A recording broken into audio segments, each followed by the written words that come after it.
আসসালামু আলাইকুম everyone, welcome back to my channel. সবাইকে স্বাগতম আজকের ভিডিওতে। অডিয়েন্স, আমরা যখন ড্রাইভিং লাইসেন্স করার জন্য মেডিকেল সার্টিফিকেট প্রয়োজন হয়, এটা কিন্তু আমরা অনেকেই জানি, বাট কিভাবে এটা পূরণ করতে হয় এটা আমরা অনেকেই জানি না। আজকের ভিডিওতে আমি আপনাদেরকে দেখাবো যে কিভাবে আপনারা মেডিকেল সার্টিফিকেট ডাউনলোড করতে পারবেন এবং কিভাবে পূরণ করতে হবে। পুরো বিষয়টা আমি আজকের ভিডিওতে আপনাদেরকে প্রুফ দেখাবো। এখানে দেখেন প্রথমেই রয়েছে একদম 1 নম্বরেই আপনারা দেখতে পাচ্ছেন এখানে আমাদেরকে মেডিকেল সার্টিফিকেট লাগবে।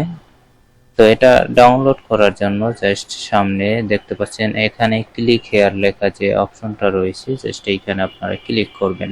এখানে ক্লিক করলে আমাদের মেডিকেল সার্টিফিকেটটা ডাউনলোড হয়ে যাবে। আমি আপনাদেরকে দেখিয়ে দিচ্ছি, যেখানে ক্লিক করুন, ক্লিক করে জাস্ট এটাকে আপনি এখান থেকে সেভ করে নেবেন। সেভ করার পরে আপনি এখানে মেডিকেল সার্টিফিকেটটা যে ডাউনলোড হয়ে গিয়েছে দেখেন, এখন এটাকে ওপেন করলে এভাবে দেখা যাবে। তো এইখানে মূল বিষয়টা হলো এই ফর্মটা আমাদেরকে কিভাবে পূরণ করতে হবে, কোন ডাক্তারের কাছে যেতে হবে এবং করার পর এটা কি রকমের হবে, পুরো বিষয়টা নিয়ে আমি আজকের ভিডিওটি সাজিয়েছি। তো চলুন, আমাদেরকে এখানে কি কি লিখতে হবে, কোন ক্যাটাগরিতে অর্থাৎ কোন নাম্বারের সামনে কি কি লিখতে হবে, পুরো বিষয়টা আমি আপনাদেরকে দেখিয়ে দিচ্ছি। তো আমি চলে আসলাম আমার মেডিকেল সার্টিফিকেটে। এখানে প্রথমে এই যে নামটি রয়েছে, এই নামটি আমাদেরকে আমাদের নিজস্ব এনআইডি কার্ডে যে নাম রয়েছে সেটি দিতে হবে। এরপর প্রার্থীর বয়স, অর্থাৎ আপনার এনআইডি কার্ড অনুযায়ী আপনার বয়স কত সেটা দিতে হবে। এখানে আমার বয়সটা আমি দিয়ে দিয়েছি। এরপরে 3 নম্বরে যে অপশনটা রয়েছে এটাতে আপনারা কি লিখবেন, এখানে লেখা রয়েছে দৃষ্টিশক্তির কোনো ত্রুটি আছে কিনা, থাকিলে প্রয়োজনীয় চশমা দ্বারা সঠিক করা হয়েছে কিনা, অর্থাৎ আপনার দৃষ্টিতে কোনো ত্রুটি রয়েছে কিনা, সমস্যা রয়েছে কিনা, সেটা যদি থাকে সেটা আপনি ডাক্তার দেখিয়ে অথবা চশমা দ্বারা ইতিমধ্যে এটা ঠিক করেছেন কিনা, মূল বিষয়টি হলো এটা বোঝানো হয়েছে। এটা আপনি যদি আপনার চোখে কোনো সমস্যা থাকে এবং করিয়ে থাকেন তবে হ্যাঁ লিখবেন, আর যদি আপনার দৃষ্টিশক্তিতে কোনো সমস্যা না থাকে ডিরেক্ট আপনারা আমার মতো এভাবে না লিখে দিবেন। এরপরে 3 নম্বরের মধ্যে আবার 3টা ক্যাটাগরি রয়েছে, ক খ, 4টা ক্যাটাগরি রয়েছে, ক খ গ ঘ।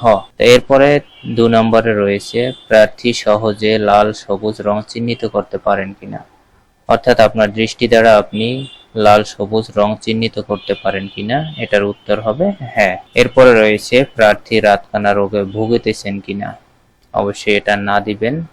এরপরে প্রার্থীর বধিরতা রোগে ভুগিতেছেন কিনা, তো এটাও হবে না।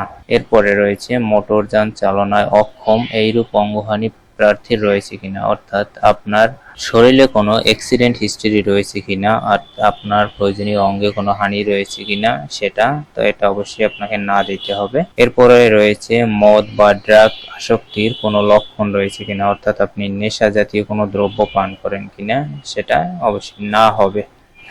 এরপরে রয়েছে প্রার্থীর শারীরিক স্বাস্থ্য এবং দৃষ্টি স্বাভাবিক কিনা, এটার উত্তর হবে হ্যাঁ। এরপর রয়েছে প্রার্থীর শনাক্তকরণ চিহ্ন যদি থাকে, অর্থাৎ আপনার হাতে পায়ে কোনো দাগ ছেঁড়া কাটা রয়েছে কিনা সেটা এখানে উল্লেখ করতে হবে, অর্থাৎ আপনার এটা শনাক্তকরণ একটি চিহ্ন। তো এখানে আমার যে চিহ্নটি রয়েছে সেটি আমি এখানে লিখে দিয়েছি যে আমার বাম হাতের আঙ্গুলে কাটা দাগ রয়েছে। তো আপনাদের শুধু আঙ্গুলে নয়, পায়ে অথবা যেখানেই থাকতে পারে আপনারা সেটা উল্লেখ করে দিবেন, অথবা আপনাদের ফেইজে দেখা যায় তিল থাকতে পারে অথবা কোনো অন্য কাটাছেঁড়া থাকতে পারে, আপনারা জাস্ট সেটাকে লিখে দিবেন এখানে। এখন আসি আমরা একদম শেষ পর্যায়ে এসে এখানে আপনার একটি পাসপোর্ট সাইজের ছবি অ্যাড করতে হবে আঠা দিয়ে অথবা স্টেপলার পিন দিয়ে আপনি এটাকে অ্যাড করবেন। অ্যাড করার পরে এইখানে একটি ডক্টরের সিল দেখতে পাচ্ছেন, সিল এবং সিগনেচার। তো এটি একটি ডক্টর দ্বারা আপনাকে করিয়ে নিতে হবে। এখানে অবশ্যই তার সিগনেচার এবং সিল লাগবে এবং এইখানে দেখতে পাচ্ছেন এই যে জায়গাটা রয়েছে এখানেও তার সিগনেচার এবং নামের সিল লাগবে এবং সবচেয়ে গুরুত্বপূর্ণ যে বিষয়টি সেটা হলো তার রেজিস্ট্রেশন নাম্বারটা কিন্তু এখানে অবশ্যই বসাতে হবে। সে যদি আপনার রেজিস্ট্রেশন নাম্বারটা না বসায় সেক্ষেত্রে কিন্তু এটা বাতিল হয়ে যাবে। অবশ্যই তার রেজিস্ট্রেশন নাম্বারটি এখানে বসাতে হবে। তো এই ডক্টর আপনি কোন ডাক্তারের কাছ থেকে করাতে পারবেন? তো আপনি যদি সত্যিকার অর্থে মেডিকেল সার্টিফিকেট করান সেক্ষেত্রে তো কোনো সমস্যাই হবে না। যদি আগে করিয়ে থাকেন সেই ডক্টরের কাছে গেলেই আপনাকে জাস্ট এখানে সে সিগনেচার সিল দিয়ে তার রেজিস্ট্রেশন নম্বর বসিয়ে দিবে। বাট আপনি যদি মেডিকেল সার্টিফিকেট না করেন সেক্ষেত্রে দেখা যায় আপনি উপজেলা স্বাস্থ্য কমপ্লেক্সে যেতে পারেন, গিয়ে সেখানে যে ডক্টর রয়েছে তাদের সিল এবং সিগনেচার এটা আপনাকে নিয়ে আসতে হবে। এটা পূরণ করিয়ে তাদের সিল সিগনেচার আপনাকে নিয়ে আসতে হবে। নিয়ে আসার পরে এখানে পোর্টালে আপনাকে আপলোড করতে হবে। তো আশা করি আপনারা আজকে ভিডিওর মাধ্যমে বুঝতে পেরেছেন কিভাবে মেডিকেল সার্টিফিকেট পূরণ করতে হবে এবং কোথায় গিয়ে ডক্টরের সিল এবং স্বাক্ষর নিয়ে আসতে হবে। এরপরে যদি কোনো কোশ্চেন থাকে অবশ্যই জানাবেন কমেন্টে। নেক্সট ভিডিওতে সেটার সলিউশন দেওয়ার চেষ্টা করব। ভালো থাকবেন সবাই, সুস্থ থাকবেন। আল্লাহ হাফেজ।